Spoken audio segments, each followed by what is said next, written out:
Hello everyone and welcome to Decibel. I'm Leslie Rhode and we've been talking about workforce solutions and the workforce development in the Austin area. And today we're getting nitty-gritty with the job hunt. We're going to talk about how to build that resume, how to do mock interviews, all in the search to find that perfect job. They need to be held accountable.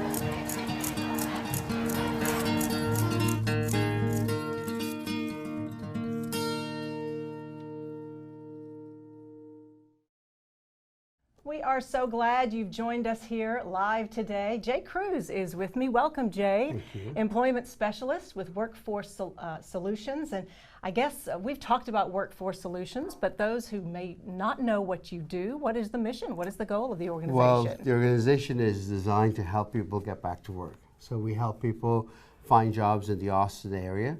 We also help people with their resumes and developing their skills. Mm-hmm. And if they need help with those skills, we have the available funding to get them into certain classes that they might be able to increase those skills. I know you have certain classes that you have ongoing, which seem to be very helpful. They're full of information and just one-on-one help with job seekers. Tell us a little bit about those classes that you have. I guess you call them workshops that occur every other week or so. So we have them every other week. They start on Tuesdays. You can pick and choose where you want to come. I always recommend to my folks, those that are trying to change careers, to come to the measures and meaning class, which kind of assesses skills that you've got and see if you've got the skills to move on to the next job or whether you have the skills to take the job you want. Then we have a class on diversity and ethics, customer service, which is really important, effective communication at work, and active listening. That's a lot. Yeah, 2 years, 1 month kind of thing. You know, yes, like purpose and patterns is day 3. We do workforce trends, career planning, and career exploration, networking, that sort of thing.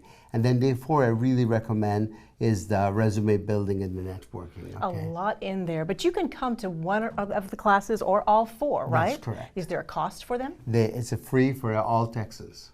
That's amazing. And it doesn't matter if you're collecting unemployment or not. You can just come to the office and we're happy to help you. So who is the client? Who's the audience here? Who's coming to this? Most of the folks who come to these are people who are unemployed. They're the ones who are coming in to get help to move to the next job. But we're open to anyone who's looking for work. So a stay-home mom that hasn't been in the workplace who needs to get back in the workplace, we can help with that. Somebody who's been out to work for a long time, we help people with offender backgrounds too. Anybody with barriers, we help them also. That's great. So if a person is getting back in the workforce, maybe who's been out for a while or did lose a job and has just had a hard time finding something, how do you help them evaluate their skills? Maybe they want a fresh start and they don't want to look back where they were. Right, right. So we do have funding from different sources. WIOA is one of them. That's a workforce orientation innovation program that we've got. We've got a work program that's called WERC, which also helps people get back in the workplace by retraining them and giving them funding. By the way, this funding is a grant. It doesn't have to be paid back. You have to qualify for the funding. It doesn't come in easy. So if you've got a doctorate degree, your chances are very slim that you're going to get help. But if you don't have a doctorate degree and you have a master's degree or a bachelor's degree and say you want to increase your skills with, say, a software skill you don't have, you might be able to be funded to get that. Okay. Let's mention, before we go on, if those of you watching now have any questions, maybe you're on the hunt for a job or you know someone who is, there are many questions I know that we can't get to, but please comment below what question you may have about resumes, about interviews, about what the jobs are maybe that are hot out there right now, and we'll try to get to those as we can. What are the jobs that you hear about the most as far as when people come to you? What are they looking for? Well, usually hot jobs, right? Technology jobs are really hot. People want to get into technology. Medical jobs are good. So phlebotomists, hygienists, medical aid, CNAs, certified nursing aides, home health aid, easy jobs to get. I mean, there's a huge market for it. I've got someone right now who's calling me every day asking for me to send people to them. But take note. Take note, yeah. But you know, they're not easy job, and you have to have the stamina to do some of them. Caring for the elderly is a very specific skill. You've got to want to be able to do it, and you have to have the knack to do it, right? But there are other things out there. You know, there's the usual job. The job with Chipotle or with the local McDonald's is out there. But then you also have the administrative job, the doctor's office job. There are tons of jobs in the area. And the pay range must be varied. It varies. I mean, I see jobs at $10. I see jobs at $50. You know, but the average individual is probably working wage, probably between $50 and $12 an hour. Okay. Marketing jobs, you know, inbound calling, outbound calling type of jobs. You mentioned the home health care worker a minute ago, and we talked a little bit about before this about soft skills. I mean, it takes some social and emotional strength to do those types of jobs. Right. And what are the other social skills, soft skills that people really need to think about? Because that's not always what we consider when we think about training. Right. There's a question I see in a lot of applications that really throws people off. And it's kind of a question that says, tell me about your skills and the abilities that you have. And people think they're talking about their master's degree or whatever. They don't answer the question. But the reality is, what they're really asking is, what do you know? Do you have customer service skills? Are you diplomatic? Are you tactful? Are you easy to get along with? Do you work in a diverse environment? Can you work with diverse peoples? Do you have the ability to communicate with all kinds of people? Are you bilingual? Are you a consummate professional? All of those Things soft other skills- than your things skills other that than you your think- skill set. right. Those things we need to know about, and those are soft skills that are transferable from this job to that job. So just about everyone who's worked outside has customer experience, whether that's internal customers or external customers. How do you answer the phone? We talked about that earlier. You pick up the phone, you get someone the other, and you know exactly if that person is nice or not nice. Oh, sure. So is that a skill? Yeah, that's a skill to have. Dealing with difficult interaction is an amazing skill to have because people are stressed out. We do see that every day. People have lost their jobs. How do you deal with that? Because that person will be angry, not angry at you. So you have to have those skills to deal with that. Let's talk about resumes, those all-important resumes.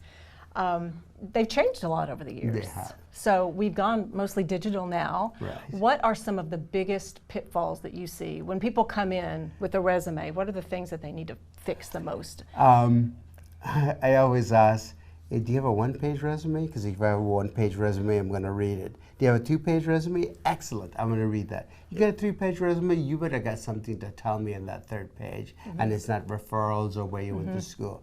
So keep your resume to 1 or 2 pages. Okay. No more than 10 to 15 years on a resume as you're older. No, wait, what does that mean? No if more you- than 10 to 15 years? 15 years if you're an older worker. So you don't go back beyond that? Don't go back to Too much yeah. information. So 1969, nobody needs to know that. Okay, resumes. Make sure your email is something professional. I've seen a lot of crazy emails. Talked to a lady the other day who had many years experience in a doctor's office, and she had just been let go. The doctor retired, and her email was, you're gonna love this, hotstuffcutiepie@gmail.com. Hotstuffcutiepie is not a great email to put on your stuff. Depends on what job you're applying Right, for. exactly, right. If you're gonna be, so the other one I cited from a young guy, it says, worst guy in the world @gmail.com. Oh, no. Those, change those, okay? What I say to people, don't put if you graduated like I did from high school in 1969, don't put it down there. Don't put you it got down out there. of college in 1972, don't put it down there. Because someone's gonna look at that and go, that's an older worker, right? If you've got gaps in employment, which happens a lot, especially with, say, moms or dads that stay home for a while, put that down. Put down that you've been a homemaker and this is what you did when you budgeted, you organized, you managed a household, you cooked, you prepped, you did all those things. What else? If you are, a lot of folks stay home to take care of the elderly mothers or grandmothers. That is a skill. Yes. That is a top skill. So what do? You maintain records of patient care, you took care of patients, you gave them medication, you read to them, you changed bed linens, you helped them in and out of beds, you conversed with them, you entertained with them. That's a lot of Those are skills. all a lot of skills, and people don't think they can put that down, but it is a skill, and it is work. Right. Oh, yes, it's work for sure. One more thing I want to say, if you're fired, please don't tell your job that you were fired or terminated. Use it as a word, workforce reduction. 'Cause the Workforce minute- reduction. Yeah, Okay. it's a good one. Yeah. My job went away. All right. But you wouldn't really have to put it there. If you're talking about an interview, In an perhaps. interview process, or Let's- in the application process. Let's talk about interviews then. You help people with those as well. That's part of the class, right? So what happens when you are training someone for a mock interview? Do we have any questions, guys, too?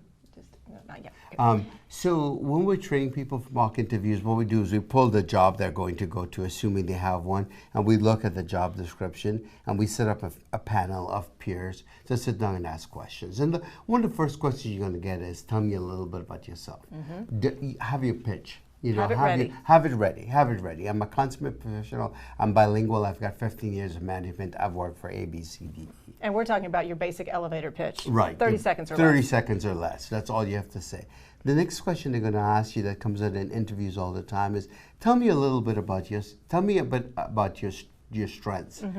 And you should have those right away. Yeah, great communication skills. I speak Spanish and English. I've been working as a manager, blah, blah, blah. And have those ready. Don't go, And then the next question after that is, tell me about what you're working on. Tell me about your weak skills, right? Tell me. Okay. And know what that is. And please don't tell them you have a tough time getting up in the morning because you won't get the job, right? So you have to say things like, you know, I'm working on coaching people. I'm working on being more of a team player, and have an example of it, right? Because those are tough questions that you're going to get asked. Also, you'll see a job description that says you must have 5+ years experience working with Microsoft Word, Excel, Word, PowerPoint, whatever. If you don't have those skills, don't fake it. Yeah. Tell them you have knowledge of it. Don't tell me you have it, because chances are they'll give you a test. Yes. And so you need to be prepared. And if you're a stay-home mom or dad, this is a great time to get those skills online, right? Go online, go to YouTube, find it, train it, learn it, so you can say, yes, I have knowledge of doing that work.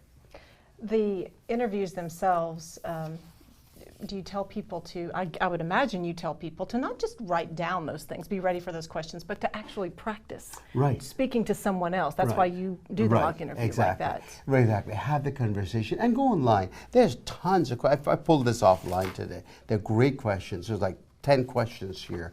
And what other companies are you interviewing with? Have an answer for that, right? What is your dream job? How do you deal with pressure or stressful situation? Somebody told me they were asked that question. They said, I just take it easy. Well, no, you don't. You know, if they ask me that question, I'd say I usually do wine therapy, but I can't do that at work. Make it fun, you know.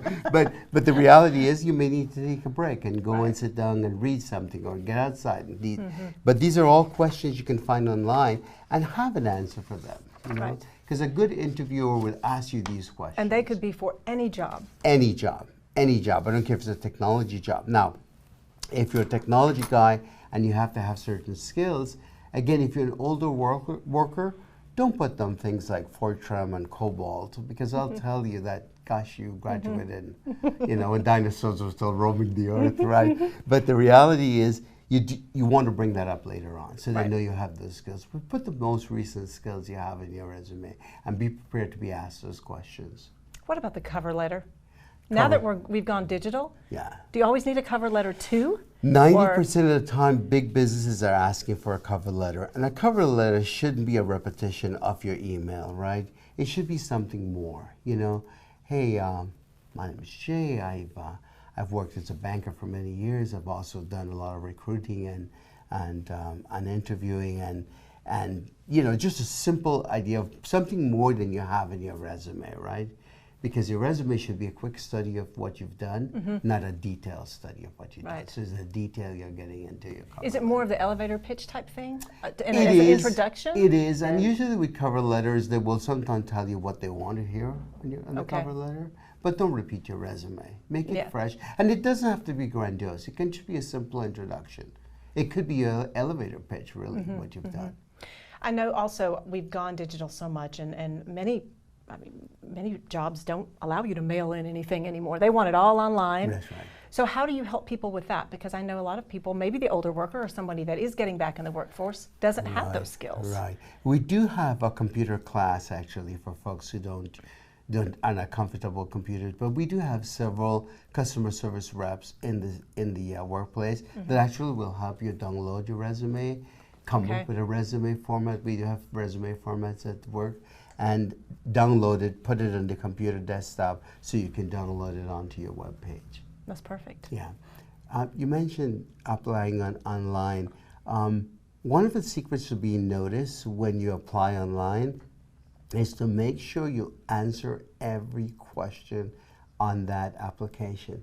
Because who's looking at your resume and your application? No one is anymore. The computer is. The Good computer point. is the one saying, hey, she just ranked a 95, so let's put her at the stock to be able to get an interview. Right.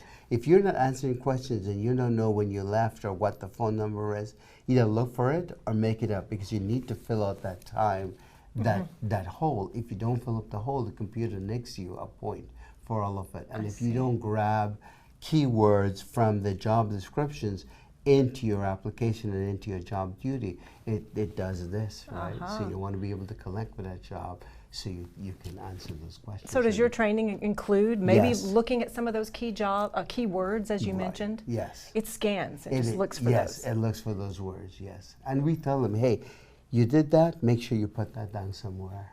You know, make sure you say, yes, I have 5+ years experience using Excel. I do have 5+ years experience with SQL or Oracle, C++, or whatever. How many times should a person redo his or her resume? Keep it fresh. Keep it fresh. I had a resume 2.5 years ago, and I looked at it the other day, and it was really pretty old. Just 2 years, Yeah, 2.5 years ago? Years old. I've seen so many great resumes that it's really wonderful to see other people's resumes. I do see a lot of great resumes. Sure. I see a lot of really poorly done resumes. And I think of something too.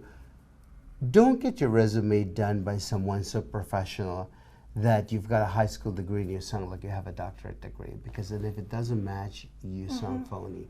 So make sure that your resume sounds like you, and it should be worked on by professionals, but don't make it so grand that it blows you out of the water.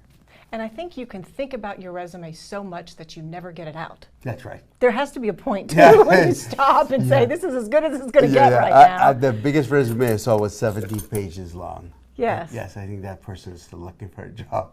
Oh, you've been working with resumes a long time, though, I have in your field. Yeah, in my field. I love a good resume because I can always copy it from me. Okay. You're telling your tricks now. What about the person who has never done a resume? Maybe they're trying to get a job that's high in demand now. You mentioned healthcare and those in the medical field and skilled jobs. I work with subsidized employment too, and I help a lot of folks who don't have necessary skills to do to come out and make a really nice resume. Sure. And I help them with the resume. I get it out of them, you know. Someone will tell me, hey, I was a cashier for a while at the dollar store.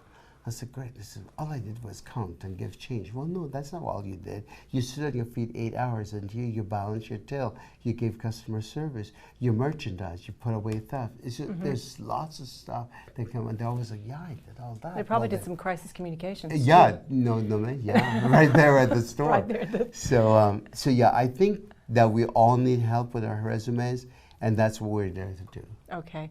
Any other part of what Workforce Solutions offers that you want people to know that's there for them if they need help in finding that perfect job? We do event staffing every week, and if you log into workintexas.com, you can get those notes every week.